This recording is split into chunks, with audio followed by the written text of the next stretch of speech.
The boarding announcement chimed for the third time, carrying a hint of urgency. Passengers for flight CA937 to London, boarding is about to close. Please proceed to gate 3 immediately. I sat on the chair by the gate, my fingers flying across my phone screen. The hurried footsteps of travelers dragging suitcases, the cries of children, all faded into background noise. No one knew that in 1 minute, the message I was about to send would blow that so-called city-wide spectacle wedding at the Platinum Hotel in the city center to smithereens. I am Shin Ziyi, the sole heir of the Shin Group. 3 months ago, I was still picking out a wedding house with Gu Yanzhou, injecting 300 million into his company to save it from crisis. But now, he's about to marry when we're watching, that woman who's been his intern for half a year. Last night, Assistant Chen laid out all the evidence in front of me. Gu Yanzhou secretly transferring assets under my name, quietly siphoning off Shin Group resources to buy luxury goods for when we're watching. I didn't cry or make a scene, I just had Assistant Chen pull back all my assets, including that investment in Gu's company, and contacted the media to set up today's show.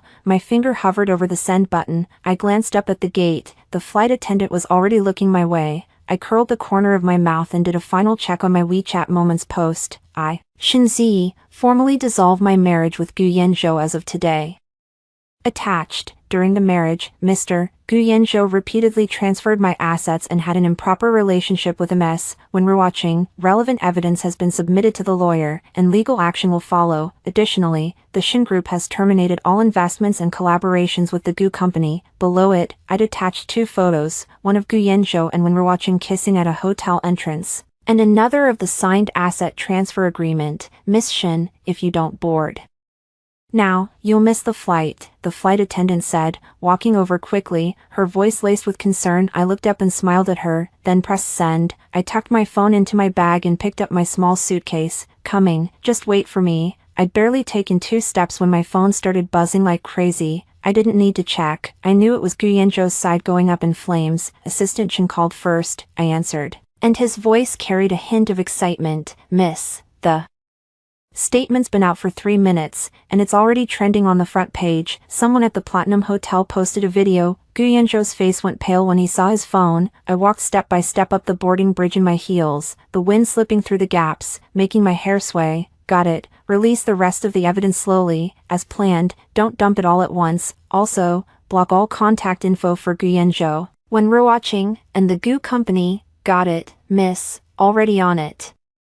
Assistant Chen replied. After hanging up, I found my seat and sat down. The older woman next to me noticed my sleek suitcase and struck up a conversation with a smile. Going to London for a trip? You're so young, and you have such great poise. I took the blanket the flight attendant handed me and smiled politely back. Not a trip, I'm heading there for work. The woman was about to say more when my phone buzzed again. This time, it was a text from an unknown number. No need to guess, it was Gu Yanzhou using a different line. I opened it and saw his frantic words. Z, don't do this, we're watching and I were just playing along. Delete that post, let's talk this out. I stared at the message for 2 seconds, then blocked that number too. I switched my phone to airplane mode, leaned back in my seat, and closed my eyes, playing along. Back then, he knelt in front of me, swore he'd treat me right for life, said he'd make me happy on his own merit. Were those words just playing along, when he took the money I gave him to buy when we're watching limited edition bags and sports cars? Why didn't he think about playing along? Now he's panicking. Too late. In the banquet hall of the Platinum Hotel,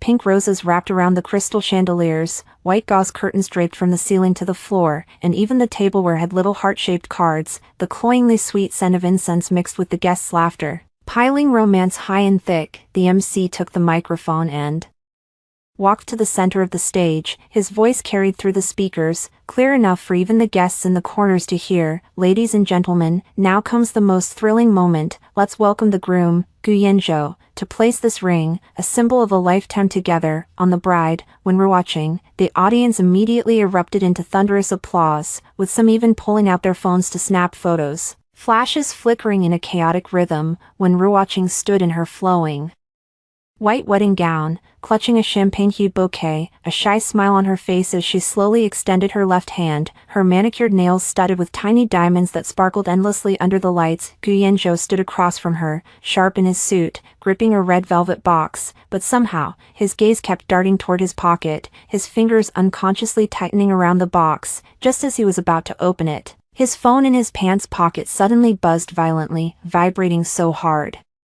it made his leg go numb. When Ruoqing noticed he wasn't moving and gently tapped his arm, her voice soft. Yanzhou, what's wrong? Gu Yanzhou ignored her, frantically pulling out his phone. The screen was flooded with messages from his cousin Gu Meilin, each one more urgent than the last. Check Shenzi's moments. She posted a statement. Shen's group pulled funding. The company group chat is in chaos. Look now. Don't just stand there. His heart shot into his throat, his fingers trembling as he opened moments. The moment he did, Shenzi's post with a photo slammed into his eyes. Dissolution of marriage, asset transfer, improper relationship, termination of investment. Every word stabbed into his heart like a needle, especially the photo of him and when Ruoqing kissing at the hotel entrance, the angle so clear you could even make out the brand of the bag he was holding for her. Boom. Gu Yanzhou's mind went blank. He knew Shenzi was the heir to the Shen group, but he always thought she loved him, that even if she found out, she'd soften. He never expected her to be this ruthless, not only seeking a divorce but also throwing out the evidence, cutting off his company's lifeline. Yanzhou, what are you looking at? When Ruoqing's voice rang out again, and she reached for his arm, but Gu Yanzhou had no mind for her now. His head was filled with Shen's group pulls funding and legal liability. If Shenzi really pressed charges, not only would his company be doomed, he might even lose more. He violently shook off when Ruoqing's hand. The force so strong it made her stumble, nearly falling onto the stage. What are you doing? When Ruoqing gasped, her face instantly turning pale. Gu Yanzhou didn't even look back. The wedding ring box in his hand hit the floor with a thud, the red velvet scattering, the prepared diamond ring rolling to the edge of the stage, where a passing waiter accidentally stepped on it, embedding it into the carpet's fibers. He tore off his tie and shouted at the panicked Gu Meilin in the audience.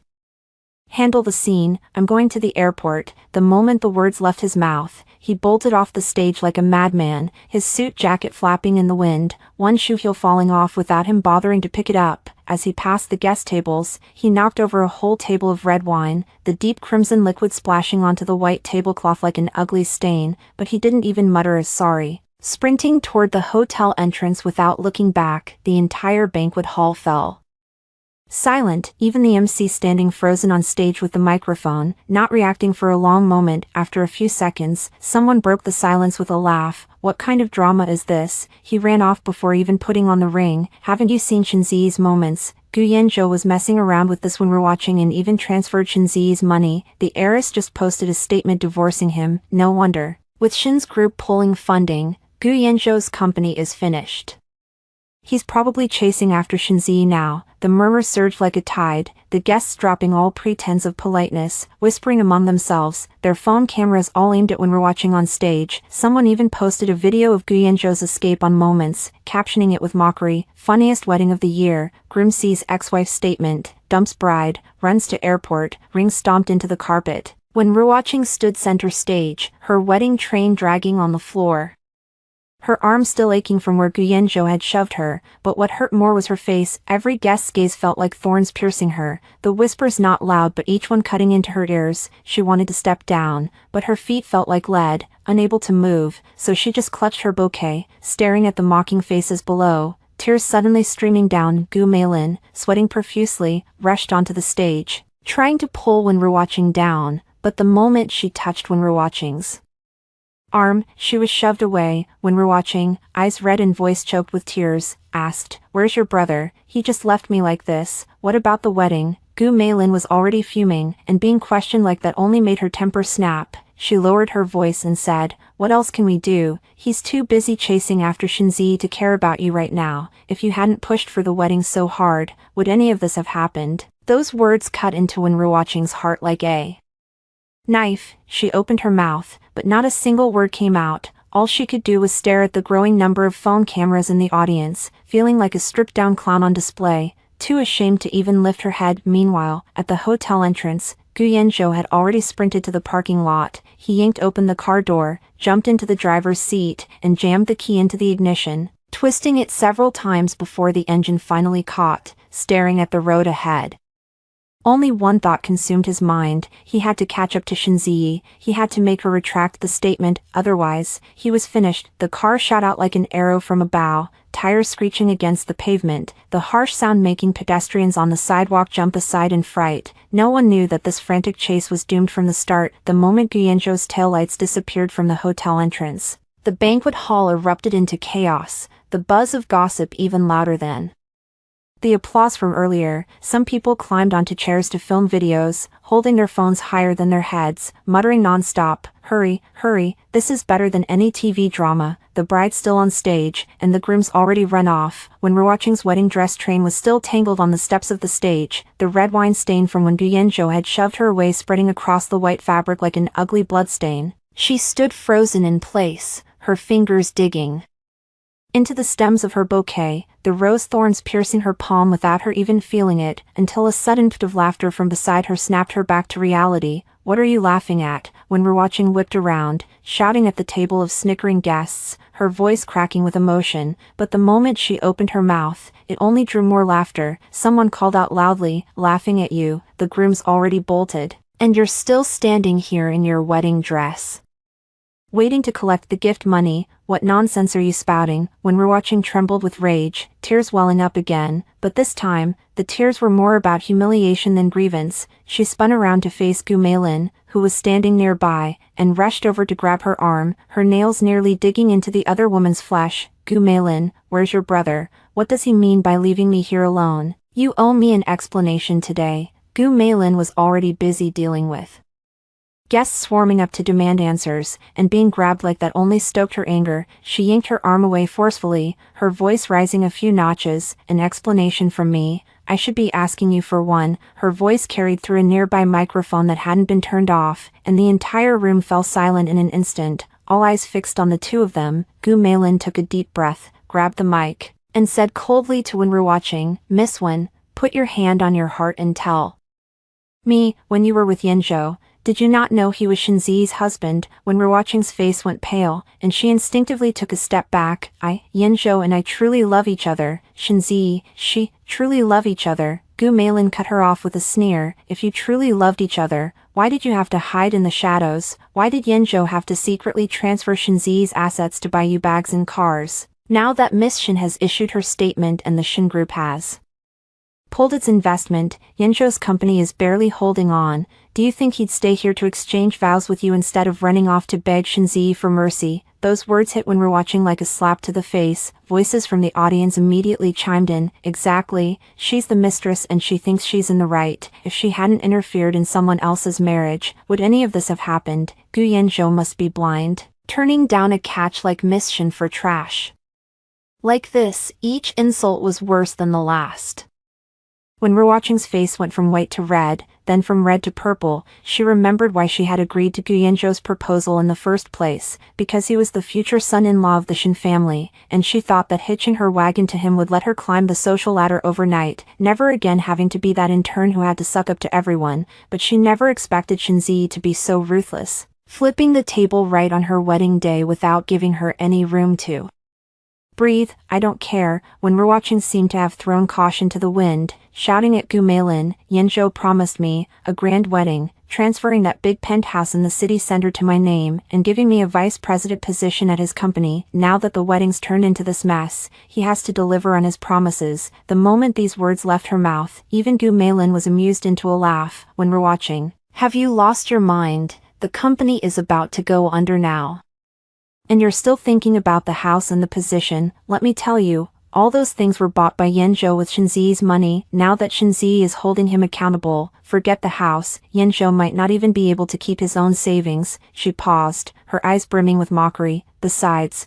do you really think Yanzhou genuinely wants to marry you? He just thought Shenzi was too soft, wanted to string you along first, and then slowly explain things to her later. Now that Shenzi's getting serious, You're nothing but trouble in his eyes. Of course he'd run. No way, Yinzhou isn't like that. When we're watching shook her head vigorously, but her heart was racing with panic. Gu Meiling's words had hit exactly the sore spot she feared most. She remembered how, every time she went on a date with Gu Yinzhou, he'd put his phone on silent, and the moment Shinzi called, he'd make an excuse to leave. She recalled how, when he bought her gifts, he'd always say, once we're married, this is nothing, but never followed through on any real promises. Just then, a waiter hurried over and whispered to Gu Meilin, "Manager Gu, a lot of guests are asking for their gift money back, and a few suppliers say they want immediate payment, or they'll take down the arch and flowers at the entrance." Gu Meilin's face darkened instantly. She shot when we're watching a glare and gritted her teeth. "You're on your own." With that, she turned to deal with the mess,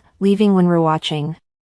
Frozen in place, when we're watching stood in the center of the stage, like an abandoned doll. A mischievous kid picked up a crumpled paper ball and threw it at her, hitting her wedding dress. She wanted to lash out, but seeing the cold, mocking stares around her, she didn't even have the strength to argue. Suddenly, she thought of Shinzi, that woman who was always impeccably dressed and elegantly poised. Back when she used to deliver documents to Gu Corporation, she'd often see Shinzi bringing lunch to Gu Yinzhou, her face lit with a gentle smile, never putting on airs like a rich heiress. But back then, when we're watching, just saw her as a pushover, not worth a second thought. She even badmouthed Shinzi in front of Gu Yinzhou, calling her stiff and boring, saying she didn't know how to please a man like she did. Now, looking back, Shinzi was no pushover. She was a lion hiding her claws. Once provoked, she'd bare them without mercy, tearing her enemy to shreds. The more when we're watching thought about it, the more terrified she became. She yanked off her veil,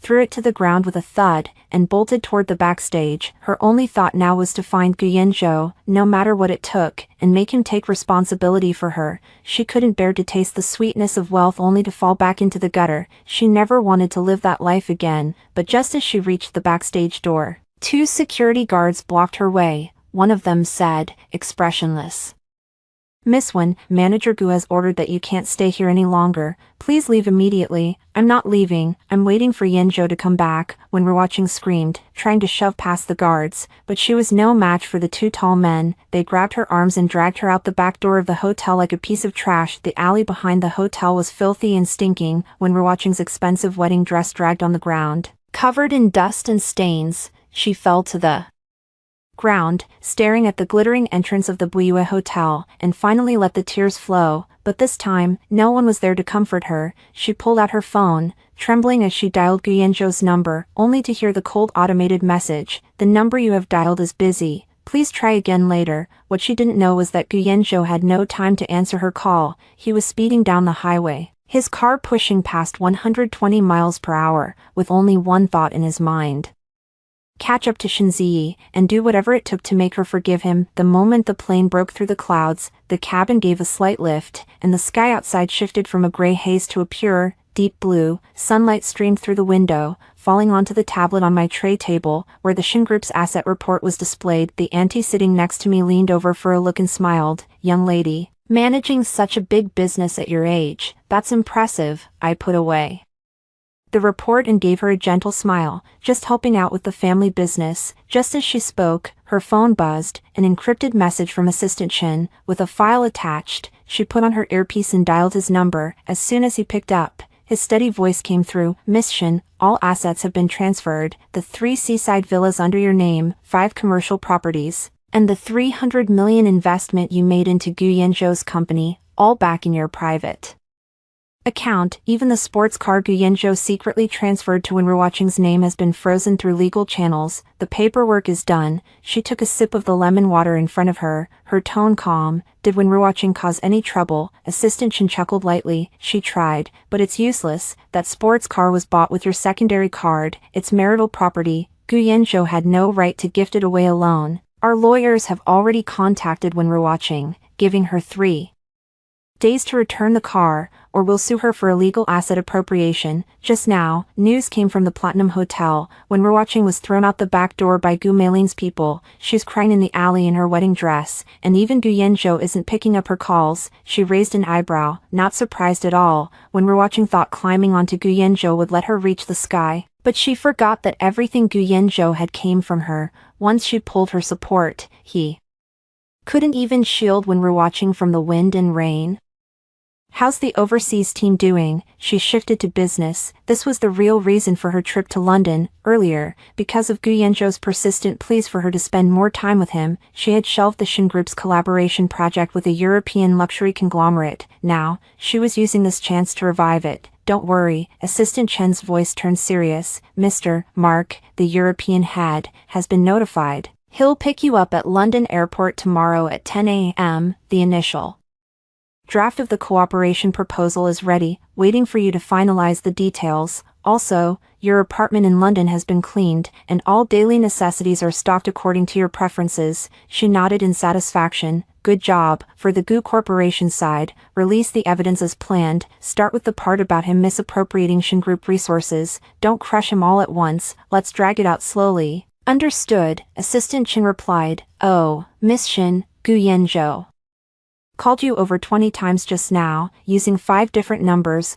All were blocked by the system. He also sent dozens of texts, full of apologies and pleas. Do you want to see them? No, she said without hesitation. Screenshot and save those texts, they might come in handy later. Also, block all his and when we're watching's contact methods, social accounts, emails, everything. Don't let their messages pollute my site. After hanging up, she casually set her phone to silent and tossed it onto the seat beside her. Just then, a flight attendant pushed a cart over and smiled, asking, Miss Shin, what would you like? Today we have red wine with steak and seafood pasta. I'll have the seafood pasta and a glass of champagne. Thank you, she said. The elderly woman in the neighboring seat watched her order and couldn't help but remark, you young people sure know how to enjoy life. At my age, I only dare eat light stuff on flights. Ma'am, you could try their vegetable salad, it's quite good and light, she recommended with a smile. While chatting with the elderly woman, she opened the file Assistant Chen had sent. Inside was a complete chain of evidence for Gu Yanzhou's asset transfers, from bank transfer records to property deed signatures, every piece crystal clear. The most amusing part was a surveillance video of when we're watching using Gu Yanzhou's money to go on a shopping spree at a luxury store. Laughing uncontrollably, completely unaware she'd soon have nothing, she casually forwarded the file to the Shin Group's legal department, adding a message, pursue the highest standard of accountability, don't spare my feelings. The head of the legal department replied instantly, understood, Miss Shin, we've assembled a dedicated team, we'll make sure Gu Yanzhou pays. Setting down her tablet, she took a sip of champagne, the cool liquid slid down her throat with a faint fruity aroma. Sunlight bathed her, warm and relaxing, letting her whole body unwind. The suffocating disgust from the past 3 months with Gu Yanzhou and when we're watching vanished completely in that moment. I remember the first time I saw Gu Yanzhou 3 years ago. He was giving a speech at the Shin family's investment conference, wearing a cheap suit but with a spark in his eyes, saying he wanted to build his own career through his own efforts. Back then, I thought he was ambitious, and with his sweet talk and knack for charming people,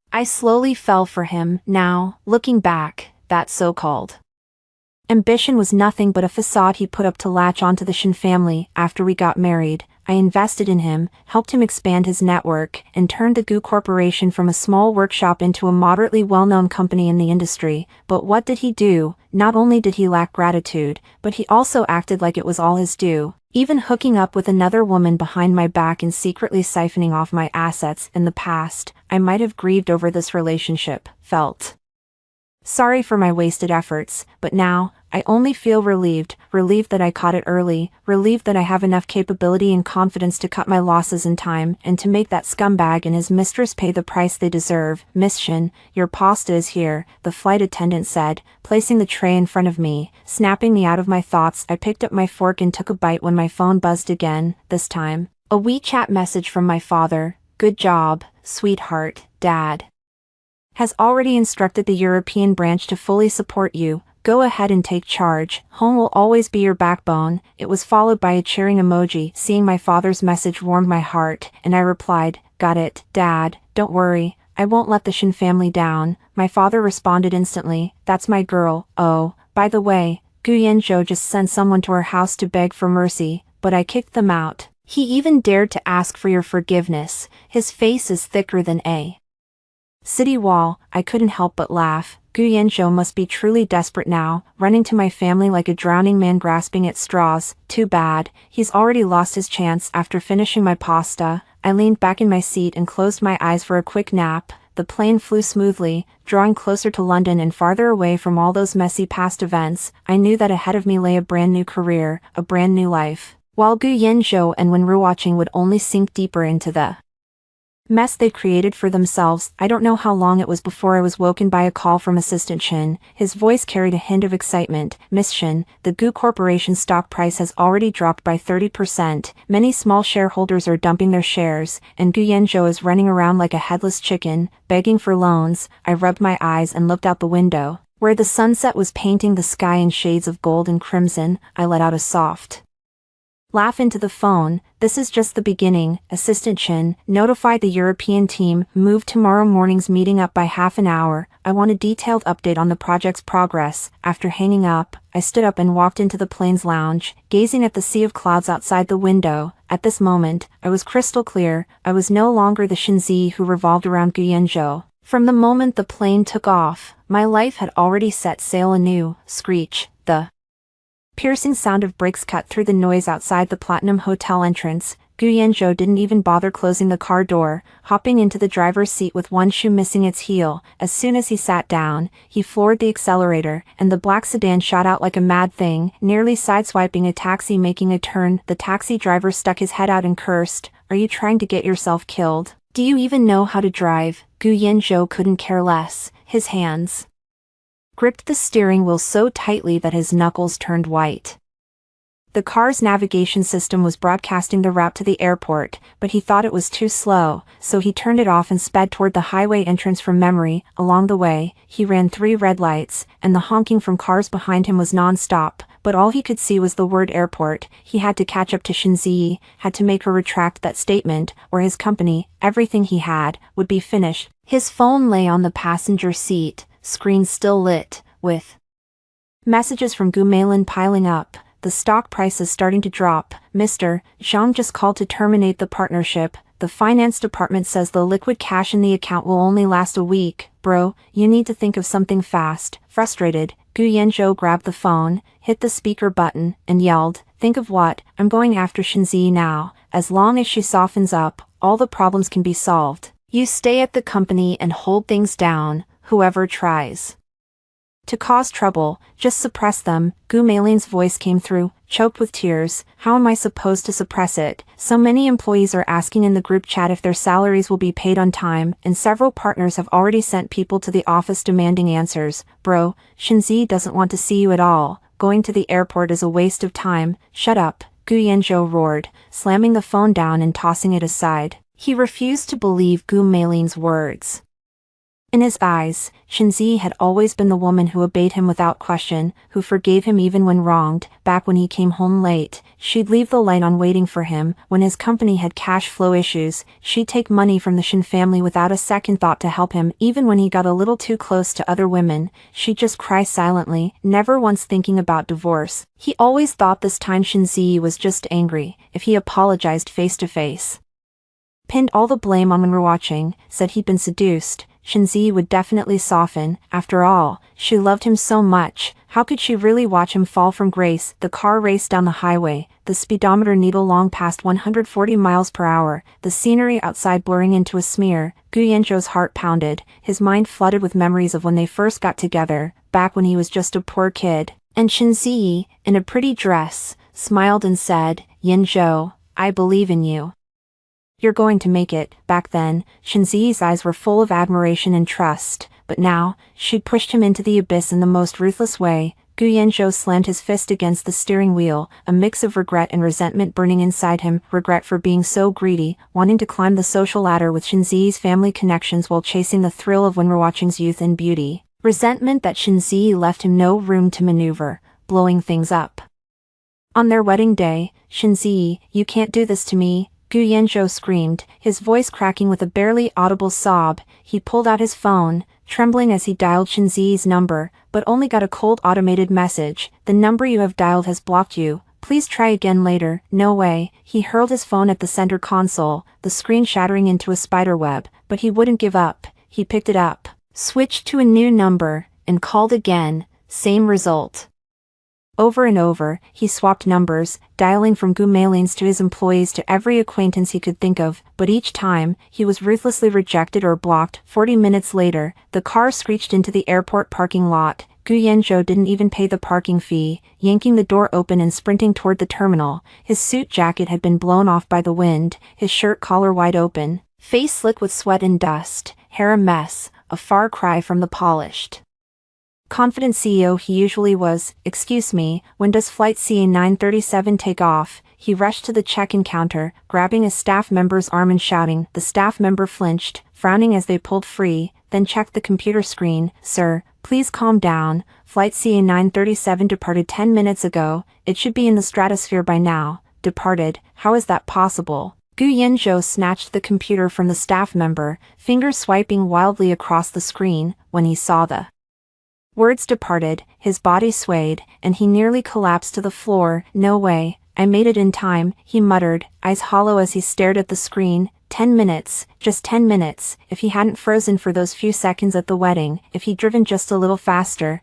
could he have caught Shinzi? Seeing his state, the staff member quickly called over a nearby security guard. "Come here, please. This gentleman seems unstable." The guard hurried over, patting Gu Yanzhou on the shoulder. "Sir, are you okay? If you have a special situation, you can go to the service desk. Don't disturb other passengers here. Get off me." Gu Yanzhou shoved the guard away, his voice cracking with tears. "I need to find Shinzi. She's on CA937. I have to see her. Turn the plane around, now." His shouts drew a crowd of onlookers. Some pulled out phones to take pictures, others whispered, "Isn't that the boss of Gu Corporation? What happened to him? I heard he ditched his bride at the wedding. Something about his ex-wife filing for divorce and pulling funding. Tisk, serves him right. Had a golden girl like Shin and still cheated." The whisper stabbed into Gu Yanzhou's ears like needles. He whipped around, screaming at the people taking photos, "Stop filming, put your phones down." But the more he raged, the more people snapped pictures, fearing he'd cause trouble. The guard grabbed his arm. "Sir, please come to the lounge to cool down, or we'll have to call the police." "I'm not going. I want to wait for Shinzi. She'll come back. She has to come back." Gu Yanzhou struggled desperately, but he was no match for the two security guards. Soon, they were dragging him toward the lounge. As they passed the service counter, he caught sight of the electronic screen playing financial news. The anchor, expressionless, announced, "Gu Group's stock plummeted 35% today. Shin Group has officially released a statement terminating all cooperation with Gu." "No," Gu Yanzhou roared, breaking free from the guard's grip. He rushed to the service counter, grabbed the phone, and began dialing Shinzi's number, but all that came through the receiver was that cold, robotic voice. "The number you have dialed has blocked you. Please try again later." He refused to give up. He dialed Shinzi's father instead. This time, the call went through, but it was hung up after just one ring. He tried again, only to hear, "The number you have dialed is busy." He didn't need to guess. He'd been blocked by Shin's father too.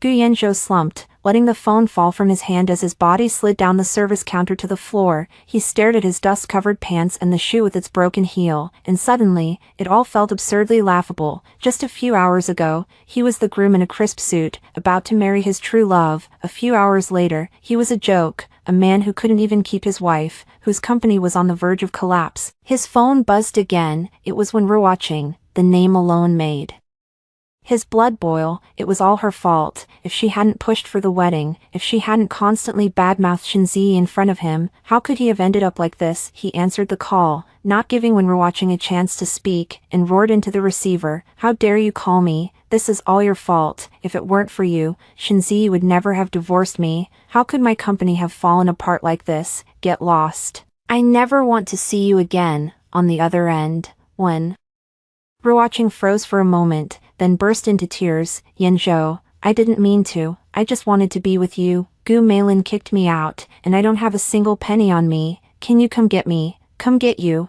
I can barely save myself right now. Who has time for you?" Gu Yanzhou shouted, hanging up and immediately blocking Wen Ruoqing's number. He was sick of her. She was nothing but a burden, always causing him trouble. A security guard walked over and said coldly, "Sir, if you cause any more trouble here, we'll have no choice but to call the police." Gu Yanzhou looked up, his eyes bloodshot, his voice hoarse. "I'm not causing trouble, I just want to wait for someone." "Who, Miss Shin?" A passing traveler chuckled. "Don't bother waiting. CA937 is a direct flight to London. It takes over 10 hours to get there. Even if she wanted to come back, it wouldn't be that fast. Besides, Miss Shin probably doesn't want to see you anymore." Those words hit him like a bucket of ice water, jolting him fully awake. He knew now, the Shinzi who had always listened to him, who had always been there, was never coming back. Through his own selfishness and greed, he had pushed away the woman who loved him most, who could have helped him the most. Far, far away, he slowly stood up,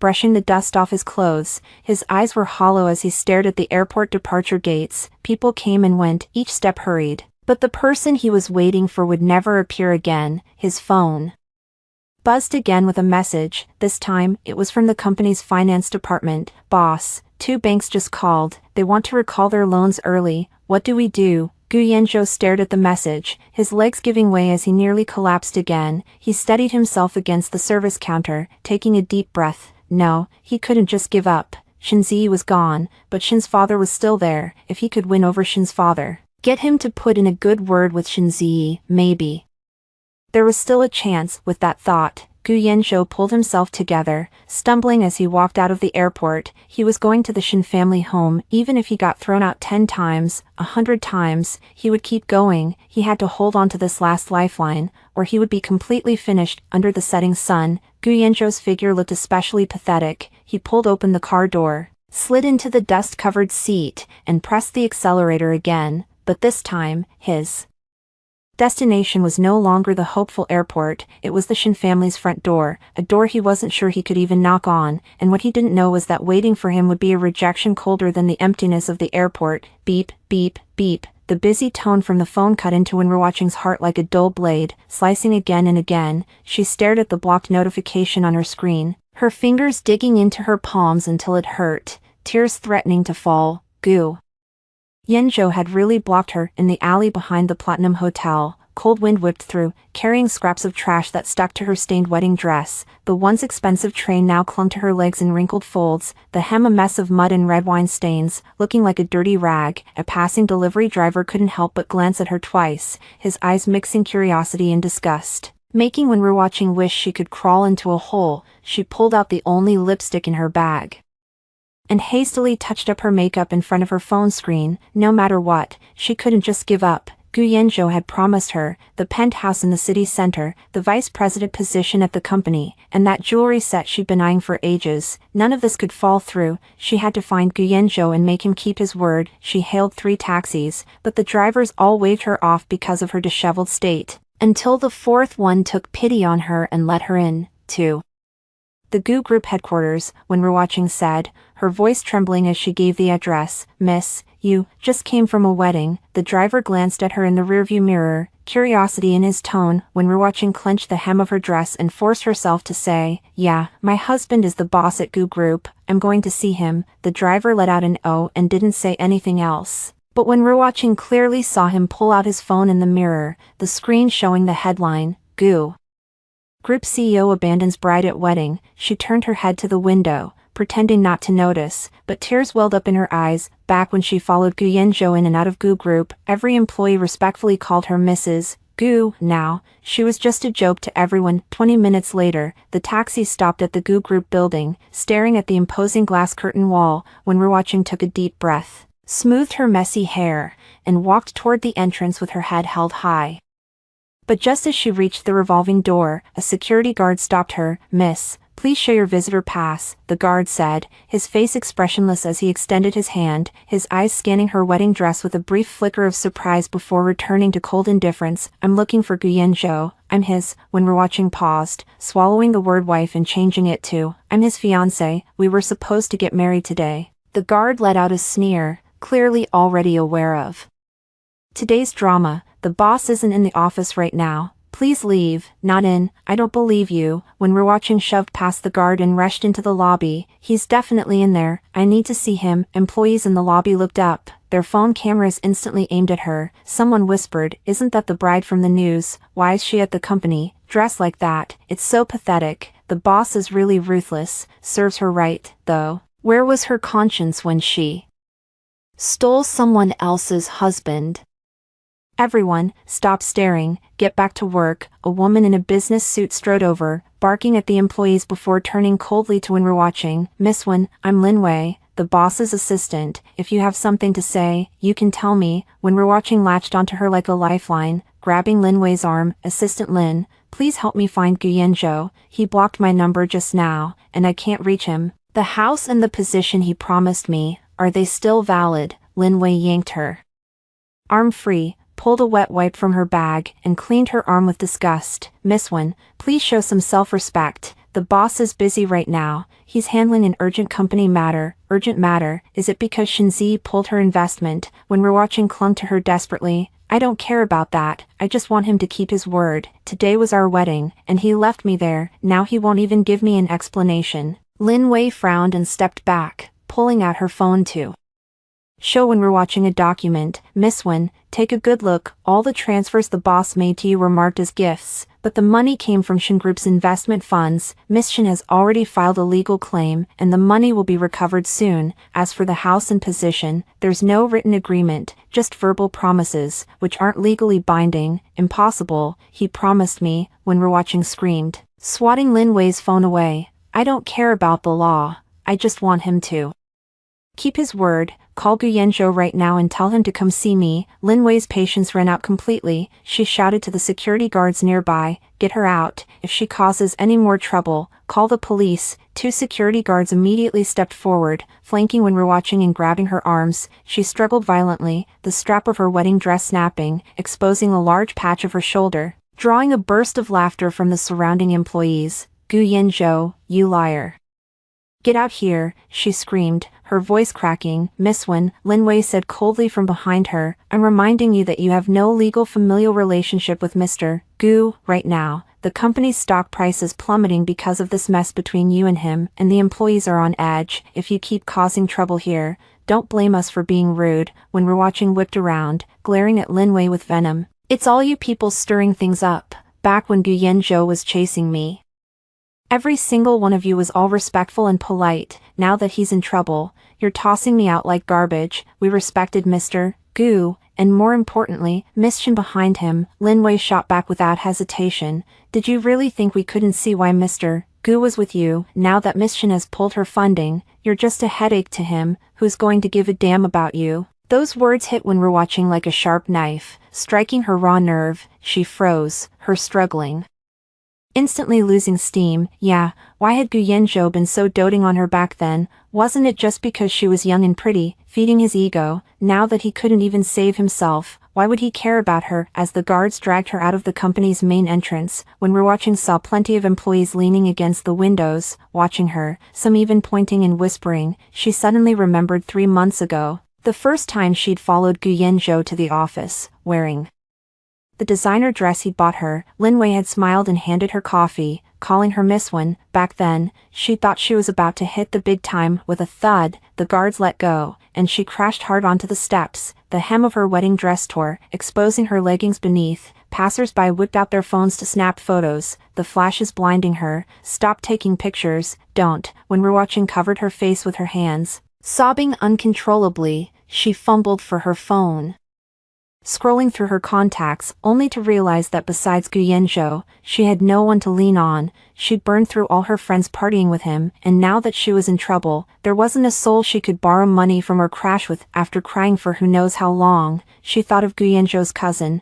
Gu Meilin. Even though Gu Meilin had been cold to her at the wedding, she was still part of the Gu family. Maybe she could help get in touch with Gu Yanzhou. Trembling, she dialed Gu Meilin's number. It rang for ages before someone picked up. Hello, who's this? Gu Meilin's voice was dripping with irritation, background noise of heated arguments bleeding through. Meilin Jia, it's me, Ruoqing. When Ruoqing said, her voice choked with tears, can you help me get in touch with Yanzhou? I can't find him, and when Ruoqing, Gu Meilin's voice shot up. You've got the nerve to call me. If it weren't for you, would our Gu family be in this mess? The company's stock has tanked, suppliers are camped outside demanding payment, and Yanzhou's hiding God knows where, and you're here adding to the chaos. I didn't mean to. When Ruoqing mumbled in defense, didn't mean to, and that makes it okay. Gu Meilin roared, let me tell you, don't call me again, the Gu family doesn't want you, if you dare cause more trouble, I'll call the cops. Click, the line went dead, when Rewatching stared at the dark screen, collapsing completely onto the ground. The wind picked up, making her shiver as she hugged her knees, staring at the Gu Corporation building, tears streaming harder than ever. Just then, her phone buzzed with a text from the bank. Your account ending in 3721 has been frozen due to a dispute. Balance, 000 yuan. When Rewatching shot to her feet, frantically tapping her phone screen, her credit card was suspended. Alipay and WeChat flagged as account abnormal. All those luxury items Gu Yanzhou had bought her, she hadn't cashed them in yet, and now they were just useless decorations that couldn't fill her stomach. Her stomach growled, reminding her she hadn't eaten a thing since morning. She patted down every pocket and found only a single 1 yuan coin. Staring at the convenience store across the street, she hesitated for a long time before finally clutching the coin and walking over. She was almost out of money to even buy a bottle of water. The cashier at the convenience store eyed her tattered wedding dress with curiosity. When Rewatching kept her head down, grabbed the cheapest bottle of water, slapped the coin on the counter, snatched the bottle, and bolted out. Crouching at the street corner, she twisted open the bottle of mineral water and gulped it down. The cold liquid slid down her throat, calming her slightly. She stared at the empty bottle in her hand, and suddenly thought of Shinzi, the stiff-necked heiress she had always looked down on, now in existence so far out of her reach. If she hadn't been greedy back then, if she hadn't tried to take Shinzi's place, would she have ended up like this today? But there's no medicine for regret in this world. In the distance, the sound of police sirens pierced the air. When Rewatching flinched, terrified that the Gu family had called the cops on her, she scrambled to cover her head and ducked into a nearby alley. Only when the sirens faded into the distance did she dare to peek out. Staring at the empty street, she felt, for the first time, a bone-deep despair when the landing announcement for London Heathrow Airport chimed. Shinzi was just finishing tidying the stray hairs at her temples. Through the window, the morning sun bathed the tarmac in a warm golden glow. The terminal in the distance looked like a silver bird spreading its wings, and the air itself carried the fresh scent of a foreign land. Miss Shin, this way, please. As soon as she stepped off the jet bridge, a man in a black suit with blonde hair and blue eyes hurried over to greet her, respectfully handing her a bouquet of white tulips. I'm Mark, head of the European branch. I've been sent to pick you up. Shinzi took the flowers, the delicate fragrance lingering at the tip of her nose. She smiled and nodded. Thank you for the trouble, Mark. Was the trip smooth? Very smooth. Your apartment and meetings have all been arranged. Mark gestured for her to follow him toward the VIP passage, his tone filled with admiration. Chairman Shin specifically instructed that your project is the group's top priority. The entire European team is on standby for you. Through the exclusive passage, a black Bentley Mulsanne was already waiting at the entrance. The driver quickly stepped forward to open the door. As Shinzi bent down to get in, she noticed that the car was already stocked with her favorite Darjeeling tea. At just the right temperature, she took a sip,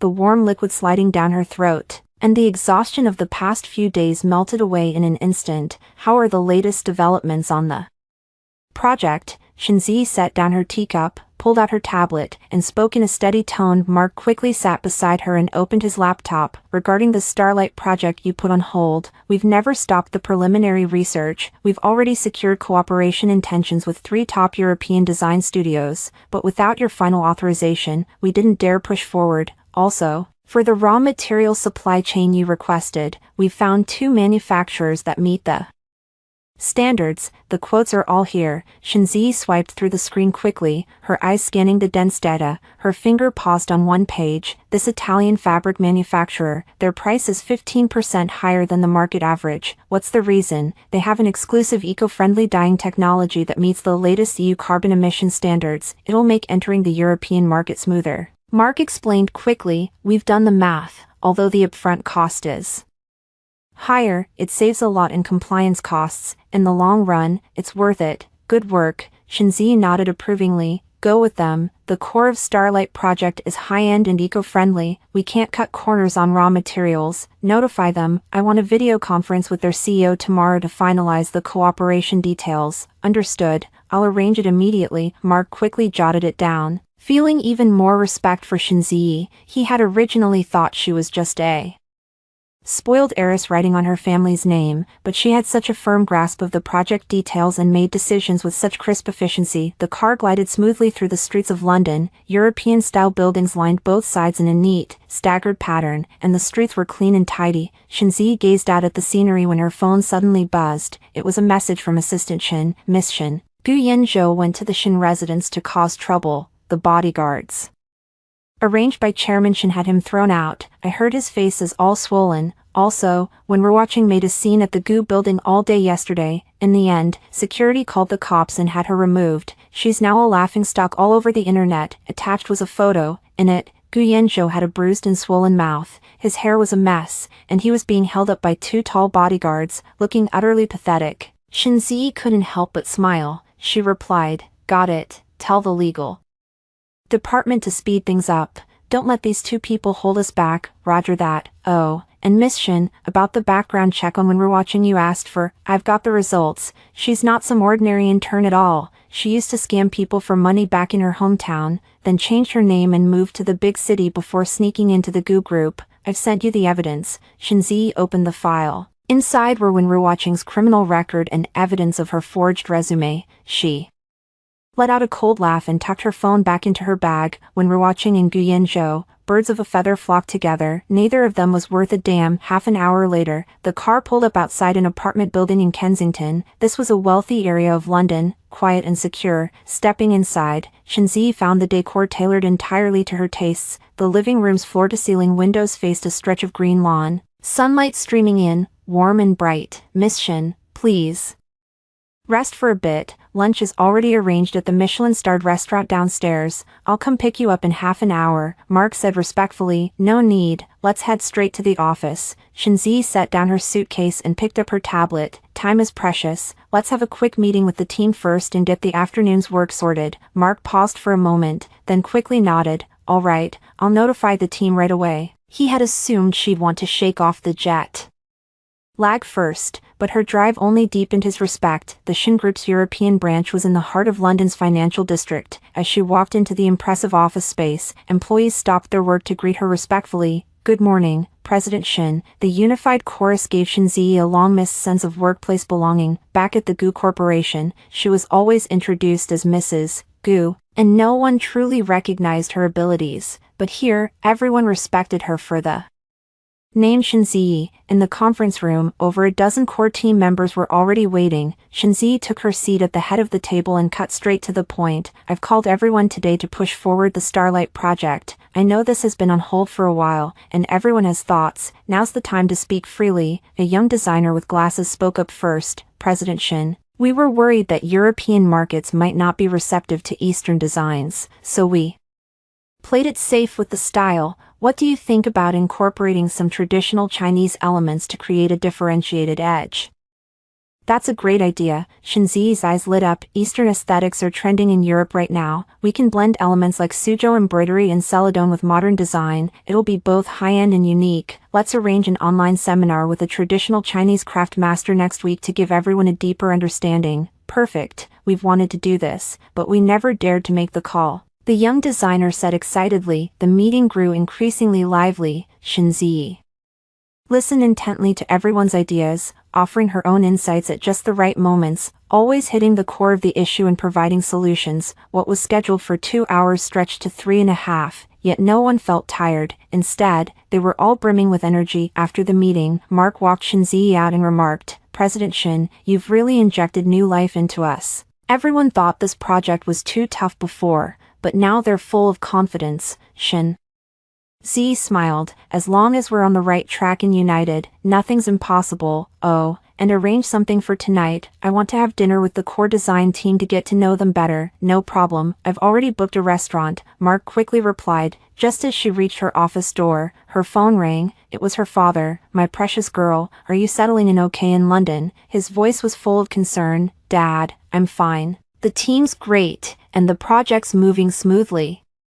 Shinzi said with a laugh. Don't worry about me. That's good. Her father let out a sigh of relief. By the way, Gu Yanzhou sent someone to plead his case again today, along with a share transfer agreement. He wants to give you half of the Gu Corporation's shares, begging for your forgiveness. I kicked them out. We don't need his shares. They're probably worthless now anyway. Shenzi couldn't help but laugh. He's desperate now. Grasping at straws. Dad, you did the right thing. We don't need his money or his shares. That's my girl. Her father's voice burned with pride. Oh, and I've handed over full financial control of the European branch to you. Spend whatever you need. No need to ask for approval. My only request is that you take care of yourself and don't overwork. Got it, Dad. Don't worry. Hanging up. Shenzi felt a warmth in her heart, with her family backing her. She could charge ahead without hesitation. Entering her office, she stood by the floor to ceiling windows, overlooking the bustling scene of London's financial district. Sunlight bathed her, casting a golden halo. She pulled out her phone and opened her social feed.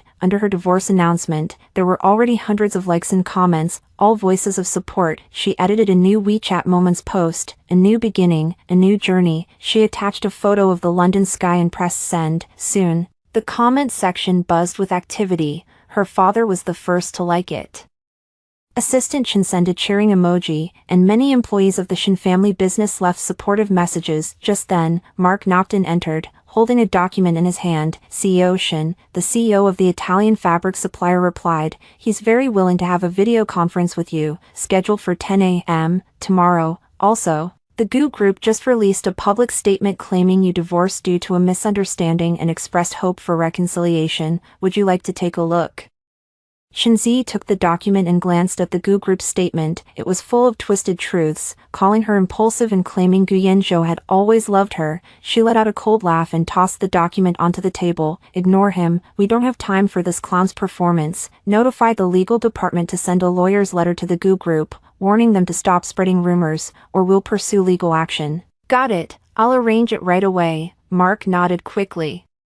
Watching Mark leave, Shenzi picked up the black tea on the table and took a gentle sip. She knew Gu Yanzhou was at his wit's end, resorting to this kind of sympathy begging, but the more he did it, the more pathetic he seemed. The sky outside grew bluer, and Shenzi's gaze grew more resolute. Her life had turned a new page. Those past trash people and trash events would become stepping stones on her path to success. And her Starlight project was about to shine its brightest light on European soil. During dinner with the design team, the conversation flowed effortlessly. The young designers gathered around her, asking about her understanding of Eastern aesthetics. Shenzi patiently answered, even sharing her experience studying Suzhou embroidery in Suzhou. The atmosphere at the table was warm and harmonious. No one mentioned Gu Yanzhou or Wenru watching, as if those people had never existed in her life. By the time she returned to her apartment, it was already late at night.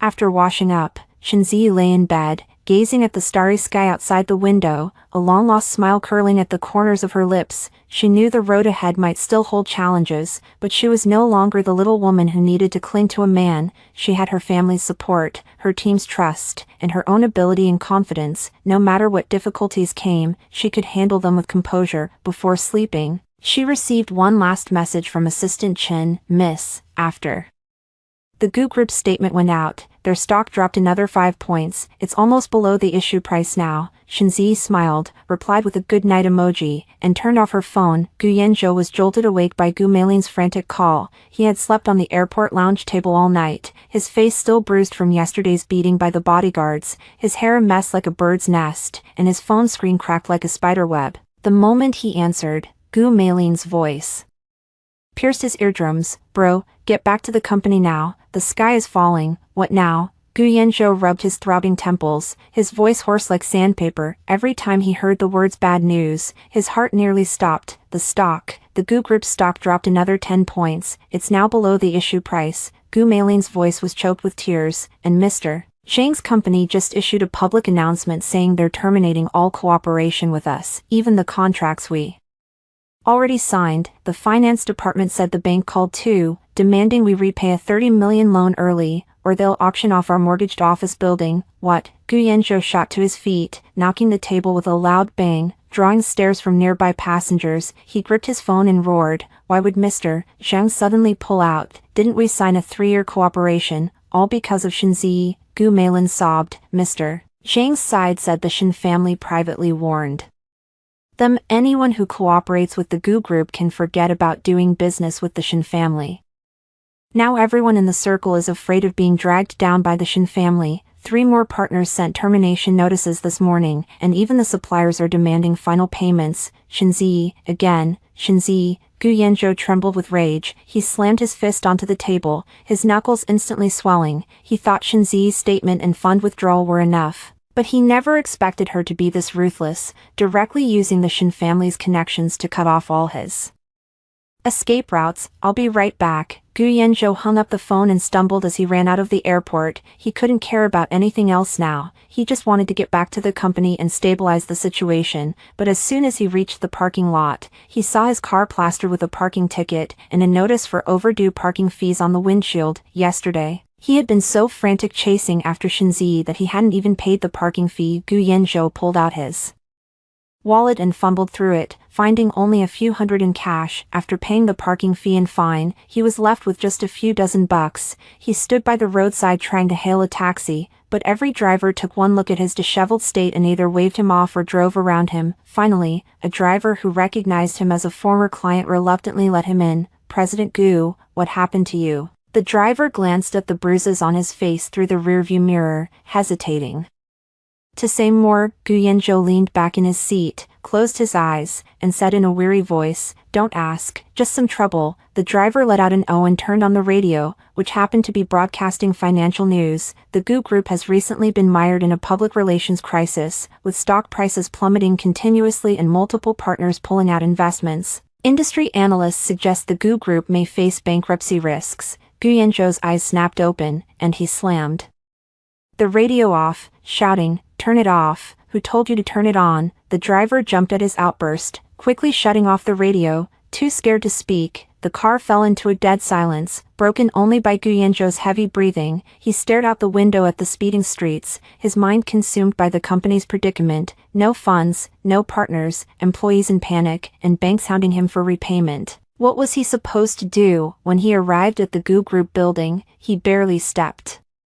into the lobby before being swarmed by reporters. "President Gu, is it true that Gu Group's stock crash means you're heading for bankruptcy? President Gu, did you abandon your bride at the wedding because Miss Shin pulled her investment? President Gu, is there any chance you and Miss Shin will get back together? Move, get out of my way." Gu Yanzhou shoved through the reporters and sprinted toward the elevator like a madman. Security guards rushed to block the reporters, but he could still hear the click-click of cameras behind him, the flashes stabbing into his back like needles. In the elevator, Gu Yanzhou looked at his reflection in the mirror, a swollen, bruised lip, messy hair, a wrinkled suit, and bloodshot eyes. This was no longer the confident, charismatic president of Gu Group. He was nothing but a cornered, desperate stray dog. When he walked into his office, Gu Meilin was waiting with several department heads, all of them wearing grim expressions. "Brother, you're finally back." Gu Meilin handed him a glass of water. "The finance department just reported that our accounts have been frozen.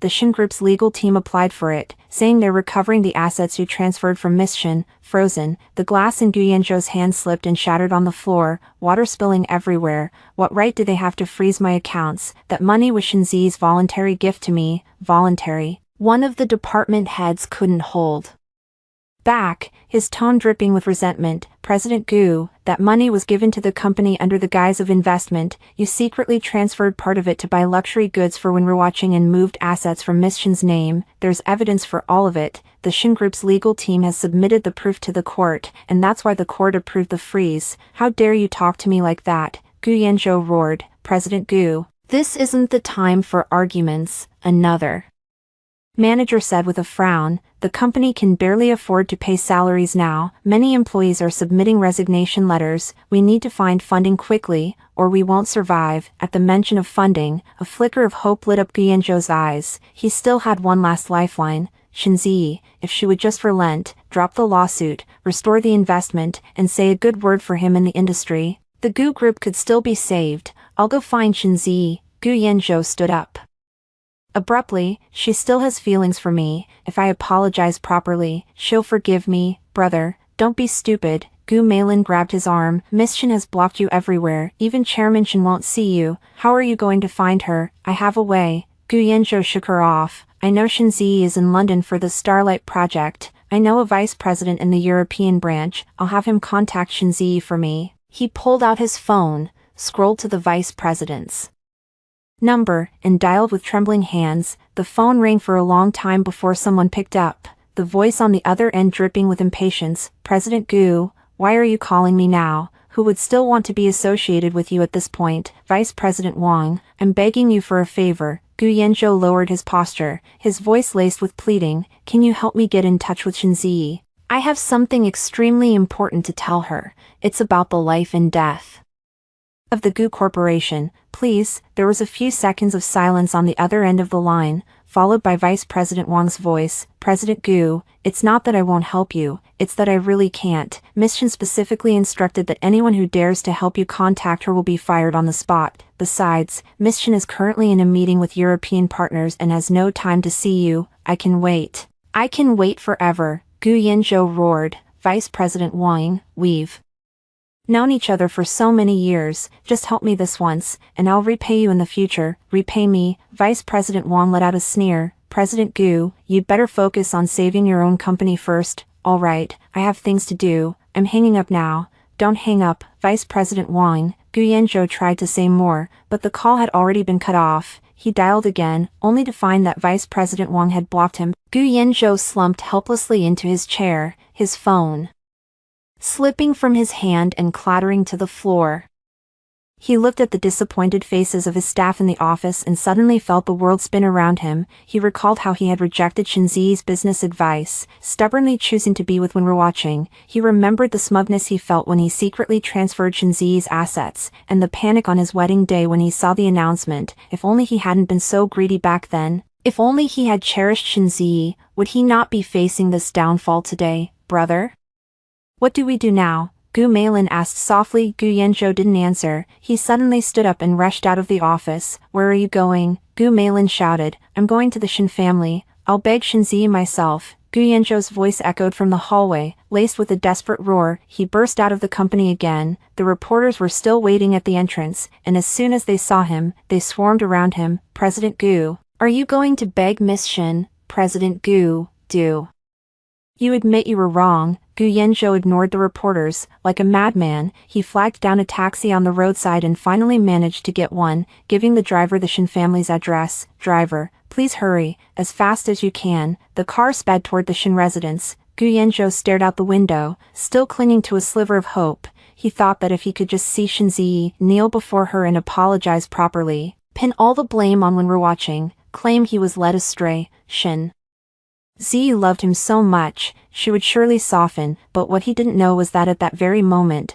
Shinzi was in a meeting room in London, smoothly signing a cooperation agreement with the CEO of an Italian fabric manufacturer. President Shin, pleasure working with you. The man extended his hand, beaming. I believe the Starlight project under your leadership will become the benchmark in the European market. Pleasure working with you. Shinzi smiled as she shook his hand, her gaze confident and resolute. Mark stood nearby, pulling out his phone to show her a message about Gu Yanzhou's attempt to contact Vice President Wang. Shinzi just gave a faint smile and instructed, notify HR to transfer Vice President Wang out of the core position. Someone so clueless doesn't deserve to stay in the European branch. Understood, Mark quickly replied. Meanwhile, Gu Yanzhou had just arrived at the Shin family's doorstep when he was stopped by bodyguards who had been waiting there. Mr. Gu, please go back. Chairman Shin and Miss Shin don't want to see you. I need to see Shinzi. I have something crucial to tell her. Gu Yanzhou tried to push past the bodyguards, but the moment he reached out, one of them landed a heavy punch to his stomach, doubling him over in pain. Mr. Gu, we've already warned you. If you cause any more trouble, we won't be so polite, the bodyguard said coldly. Miss Shin said that if you come to harass her again,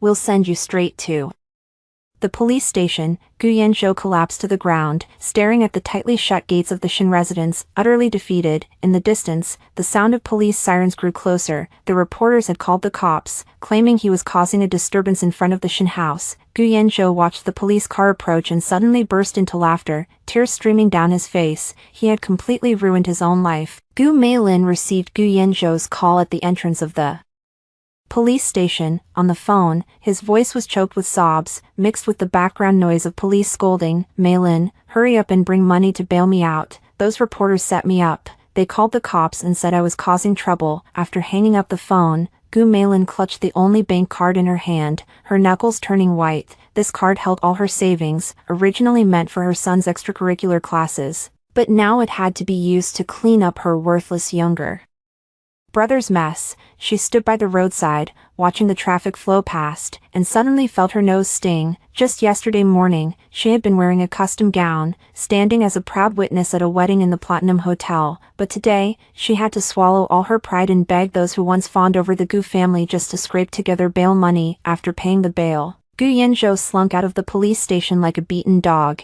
His hair was messier than before, and fresh scratches adorned his face, claw marks from scuffling with reporters. Brother, don't go making trouble at the Shin family's place anymore, it's useless, Gu Meilin said, steadying him, her voice heavy with exhaustion. What matters now is scraping together the money, paying the company's wages first, and keeping the employees stable. Scrape together money, from where? Gu Yanzhou shook off her hand, snarling, all my relatives have blocked me. The bank's hounding me for loan payments. Who's still willing to lend me money? Gu Meilin gritted her teeth. I'll try talking to Boss Zhang. You helped him out with a small favor before. He should remember that old connection. Boss Zhang was in the building materials business. The Gu family had worked with him before, and Gu Yanzhou had indeed helped him out when he was strapped for cash. Gu Yanzhou's eyes lit up, and he quickly said, right, Boss Zhang will definitely help me. Meilin, go now. Tell him I'll pay him back double for sure. Gu Meilin didn't dare waste any time. She went home, changed into a decent suit, and carefully touched up her makeup in front of the mirror, trying to hide the exhaustion under her eyes. She even deliberately put on the jade bracelet Gu Yanzhou had given her years ago, hoping to look less destitute. But when she reached the building of Boss Zhang's company, she still instinctively pulled her jacket tighter. Back in the day, when she came here, Boss Zhang would personally come downstairs to greet her. Now, she had to be cautious just to get through the front door. Do you have an appointment? The receptionist asked, looking her up and down with a cold tone. I'm looking for Boss Zhang. I'm Gu Yanzhou's cousin, Gu Meilin, she said, trying to keep her voice steady. Please tell him I have something very important to discuss with him. The receptionist let out a snicker, picked up the phone, and dialed an internal line, her tone dripping with sarcasm. Boss Zhang, there's a Gu Meilin down here, says she's Gu Yanzhou's cousin, wants to see you. Whatever was said on the other end, the receptionist hung up and waved Gu Meilin off. Boss Zhang says he doesn't have time to see you. Please leave. Doesn't have time. I don't believe it. Gu Meilin grabbed the receptionist's arm. Tell him again. Say I'm here to discuss a partnership, about the previous building materials supply. A partnership? A booming voice came from behind. Boss Zhang, decked out in a designer suit, walked over with a young, pretty woman on his arm. Miss Gu, now that the Gu family's about to go bankrupt, do you really think we still have anything to partner on? Gu Meilin quickly let go of the receptionist's arm, turned around, and forced a stiff smile onto her face. Boss Zhang, given how our Gu family helped you before, could you lend us some money, just as an emergency loan? We'll pay you back with interest, I swear. Boss Zhang leaned against the front desk, smirking at her. Helped me, Miss Gu? You seem to have forgotten. When Boss Gu helped me out, he took a 3% kickback. Besides, everyone knows what's going on with your family now. Ditching the bride at the wedding to run to the airport, getting slapped down online by Miss Shin, and the Shin family putting the word out that anyone who helps the Gu family is their enemy. He paused, deliberately raising his voice so the surrounding employees could hear. I'm not about to gamble my company's future. Besides, when Boss Gu was using Miss Shin's money to buy his mistress sports cars and luxury goods, did he ever think about today? A low ripple of laughter spread among the employees, and someone even pulled out their phone to snap a picture of Gu Meilin. Her face flushed bright red, and she instinctively covered it, her voice cracking with tears. Boss Zhang, we know we messed up. Please, just this once, help us out. Messed up? Boss Zhang sneered. Now you know you messed up. Where was that attitude before? Miss Shin was such a good woman, and Gu Yanzhou couldn't appreciate her, had to go chasing affairs. He brought this all on himself. The young woman on his arm clung to him, cooing, Boss Zhang, don't waste your breath on her, we've got an art exhibition to see. People like her just want to latch onto you. Now that's what I like to hear. Boss Zhang patted the woman's hand, then shouted to the security guard, get her out of here. And don't let people like this into our company again. 2 security guards immediately stepped forward, flanking Gu Meilin and grabbing her arms. Gu Meilin struggled desperately. Mr. Zhang, you can't be so heartless. The Gu family won't just end like this. Whether it ends or not isn't up to you, Zhang sneered, glancing at her dismissively before turning to wrap his arm around the woman and heading toward the elevator. Oh, and tell that good-for-nothing brother of yours, the money he owes me for the goods. I'm giving him 3 days to pay it back in full, otherwise, I'll take him to court. As she was being escorted out of the company gates by the guards, Gu Meilin noticed the electronic screen at the entrance playing the news. On it, Shen Ziyi, dressed in a sharp white suit, was speaking confidently at a press conference in London. The headline read, Shen family's Starlight project stuns Europe, first-day signings exceed 1 billion, Gu Meilin swayed, nearly falling, both women. Yet Shen Ziyi was now shining like a star, while she herself was reduced to enduring humiliation for the Gu family's mess. She suddenly remembered how, before the wedding, she and Wenruoqing had mocked Shen Ziyi as stiff and boring. Now, those taunts seemed laughable. Shen Ziyi wasn't boring, she just couldn't be bothered with petty, scheming games. Pfft, what a piece of trash. An older woman passing by saw her being thrown out by the guards and spat at her. Home-wrecking scum. And you still have the nerve to come begging for money? Gu Meilin trembled with rage, wanting to retort but unable to get a word out. She knew that now, everyone in their social circle saw the Gu family as a joke. After the guards let her go, Gu Meilin wandered the streets in a daze. She tried a few more companies that had previously worked with the Gu group, but either she couldn't even get through the door or she was openly humiliated. One boss even pointed at her nose and said, Gu Meilin, if you really want to borrow money, go beg Miss Shen. If she gives the nod, forget saving the Gu group. She could make your family soar to the top, begged Shen Ziyi. Gu Meilin let out a bitter laugh. She couldn't even get past the Shen family's front gate. How could she beg? Last time, Gu Yanzhou had gone to the Shen residence to cause trouble and ended up beaten black and blue by the bodyguards. If she went, she'd probably be sent straight to the police station at the convenience store on the corner. Gu Meilin realized her jade bracelet had shattered at some point, the shards digging into her palm and drawing blood. She fished out the last few dozen yuan she had, bought a bottle of water and a pack of band-aids, and crouched by the roadside to slowly tend to her wound. Isn't this Gu Meilin, the CEO's sister? Why are you squatting here? A familiar voice rang out. Gu Meilin looked up to see Mrs. Li, an old shopping buddy. Mrs. Li was decked out in designer brands, carrying several luxury bags. With 2 maids trailing behind her, Gu Meilin quickly stood up, trying to hide her injured hand, but it was too late. Mrs. Li's gaze landed on her hand, then swept over her worn-out suit, and she covered her mouth with a laugh. Oh dear, Miss Gu, what happened to you? Why are you in such a state? Is something wrong with the Gu group? Nothing's wrong, I just had a fall. Gu Meilin forced herself to say, a fall. Mrs. Li snorted. I heard the Gu group's stock has tanked, and Miss Shen has issued a statement vowing to hold your brother accountable. Oh, did you see yesterday's news? Your brother made a scene at the Shen residence and got beaten up by the guards. Photos are all over the internet. Her maids chimed in with laughter. Mrs. Li, I think Miss Gu is broke. Why else would she be squatting at a convenience store to treat her wounds? You're lying. Gu Meilin roared. Lying. Mrs. Li pulled a bank card from her purse and tossed it at Gu Meilin's feet. There's 5,000 yuan in here. Call it charity from me. But remember, this is my handout. Nothing to do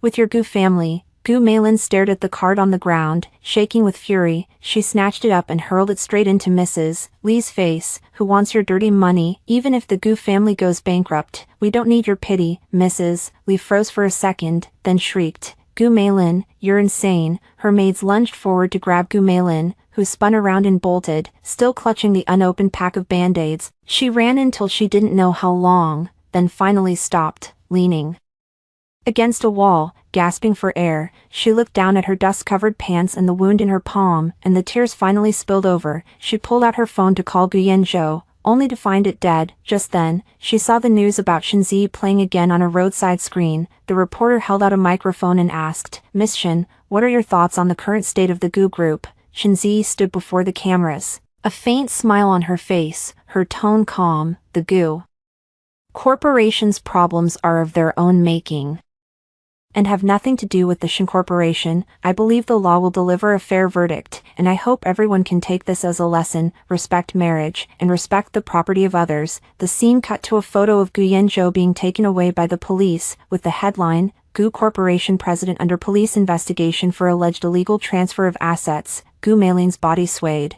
and she nearly collapsed to the floor. She finally understood. The Gu family was truly finished, and there was no going back. She remembered the days when the Gu family was at its peak, when she rode in luxury cars everywhere, surrounded by people fawning over her. But now, she had become a target for everyone to mock and humiliate. The sky gradually darkened, and the streetlights along the road flickered on. Gu Meilin wandered aimlessly down the street, not knowing where to go. She didn't dare return to the company. It was full of employees waiting for their wages. She didn't dare go home either, where Gu Yanzhou was waiting for her to scrape together money, and she certainly didn't dare go to the Shin residence, where the bodyguards had subjected her to endless humiliation. As she passed a food stall, Gu Meilin's stomach growled loudly. She patted down all her pockets and found only a single 1 yuan coin. She stared at the steaming buns on the stall, hesitated for a long time, and finally clutched the coin tightly before turning away. She would rather starve than be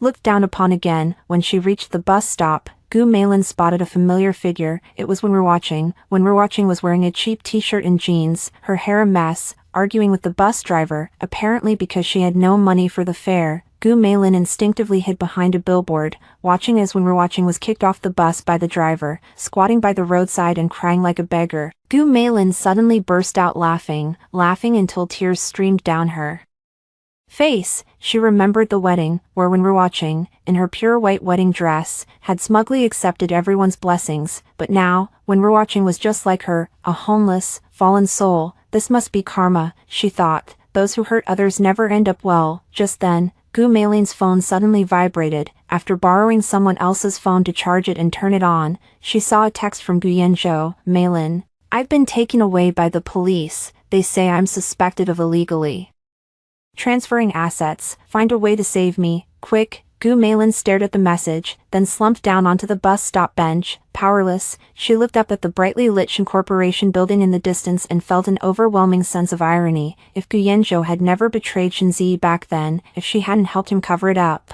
would the Gu family have ended up like this today? But there was no regret medicine in this world. She, Gu Yanzhou, and Wen Ruoqing could only sink deeper and deeper into the misery they had created for themselves. Gu Meilin received a court summons at the courthouse entrance. The red cover hit her like a slap in the face. The summons read, Gu Yanzhou suspected of illegally transferring marital property, and in the plaintiff column, the name Shinzi stood out starkly. Her fingers trembled as she clutched the summons, and behind her came the relentless questioning of reporters, the sound of camera shutters clicking endlessly, more piercing than the summer cicadas. Miss Gu, does your brother Gu Yanzhou admit to the illegal transfer of assets? Miss Gu, the Gu Corporation has filed for bankruptcy. How do you plan to pay the employees' wages? Miss Gu, what are your thoughts on Shinzi's compensation demands? Move, get out of my way. Gu Meilin charged forward, clutching her head, but the heel of her high heel suddenly snapped, and she fell hard onto the steps. A bloody gash forming on her knee, the summons flew out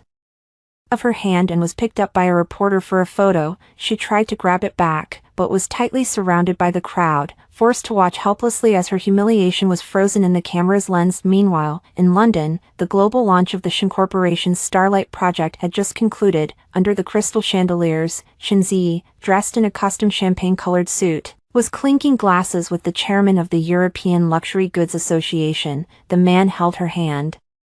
Beaming, President Shin, the first-day orders for the Starlight project have exceeded 1.5 billion. This is the best result the European market has seen in 5 years. You are truly a genius leader. Thank you for your recognition. This is the achievement of our entire team, Shinzi said, taking a small sip of champagne, her gaze sweeping across the banquet hall where partners were chatting and laughing. 3 months ago, these very people had been ambiguous toward her because of Gu Yanzhou's influence. Now, the looks in their eyes held only admiration and flattery. Executive Assistant Shin walked over quickly and handed her the phone. Miss, news from home. The Gu Group has officially declared bankruptcy, and Gu Yanzhou's illegally transferred assets have been frozen by the court and will be fully returned to you. Also, Wen Ruoqing has been taken into criminal custody by the police due to her previous fraud record and illegal appropriation of your property. Shinzi Took the phone. On the screen was a photo of when we're watching in handcuffs. Her hair was dry and yellow, her face stripped of its former delicacy, her eyes staring blankly at the lens, a far cry from the radiant bride at the wedding. Shinzi swiped the photo away lightly, her tone calm. Got it. Have the legal department follow up on the procedures and make sure there are no slip-ups. Understood. Executive Assistant Shin paused,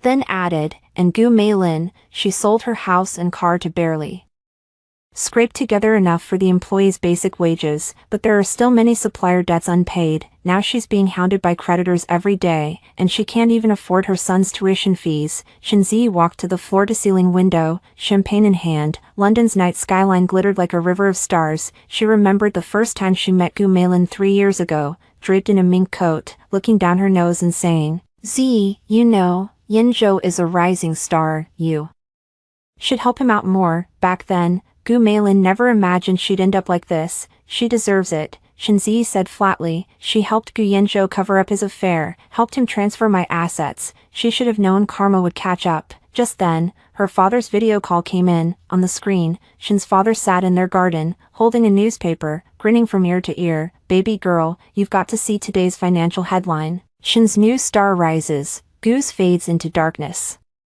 The reporters are singing your praises. Dad, don't get so caught up in that stuff."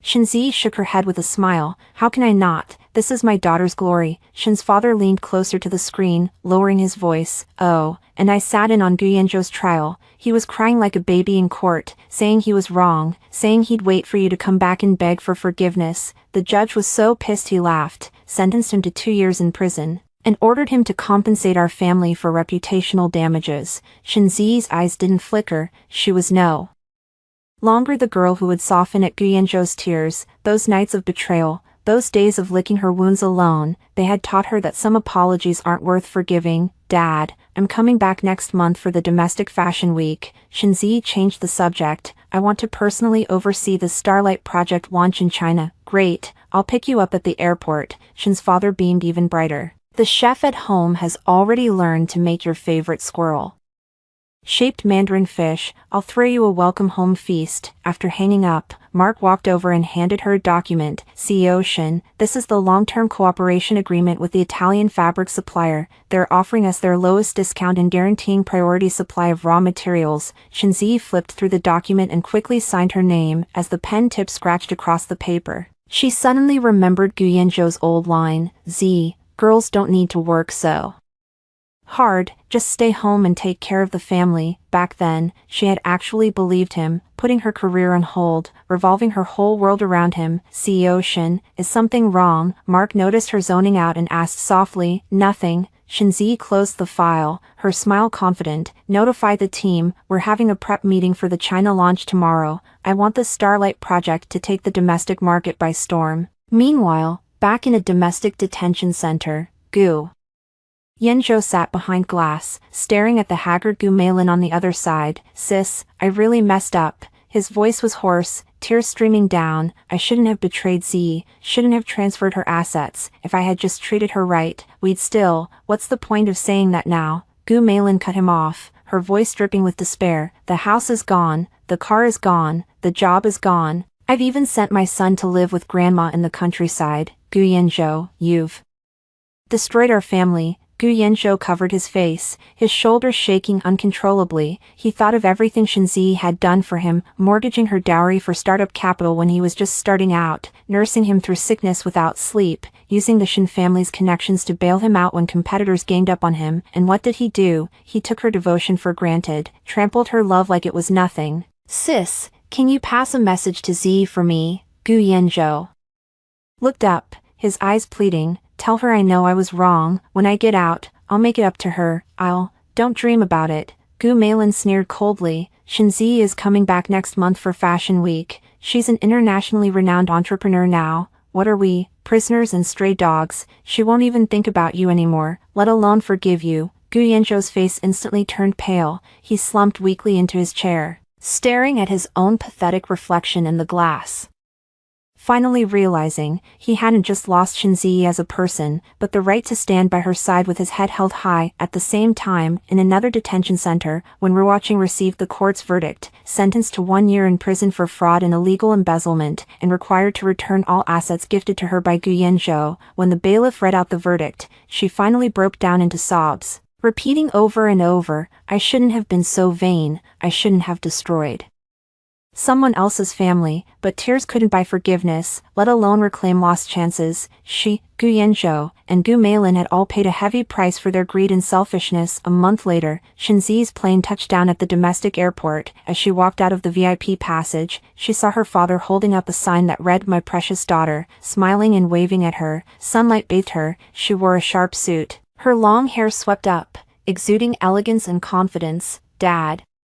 Shinzi quickened her pace and hugged her father. "Welcome back, welcome back." Her father patted her back, his eyes full of pride. "Come on, let's go home and eat squirrel-shaped mandarin fish." As she got into the car heading home, Shinzi gazed at the familiar streets outside the window. Her phone suddenly buzzed with a push notification. Gu Group's bankruptcy liquidation complete, debt repayment rate below 10%. Below it was a photo of Gu Yanzhou being led away by bailiffs. She swiped the notification away casually and turned to her father. "Dad, did you get the invitation for Fashion Week? I heard there are a lot of emerging designers this time. I'd love to chat with them about collaborations." "Got it, all set in your study." Her father smiled. "Oh, and your Uncle Zhang's son is also in the fashion industry. He wants to collaborate with you. I've already set up a meeting for tomorrow." "Great." Shinzi nodded with a smile, her eyes utterly calm. The car drove past towering skyscrapers. Sunlight streamed through the window, warm and bright. Shinzi knew that those dark pasts, those betrayals and hurts, were all behind her. Her life had already turned to a brand new chapter. A few days later, the Shin Group's Starlight Project China launch conference was held under the spotlight.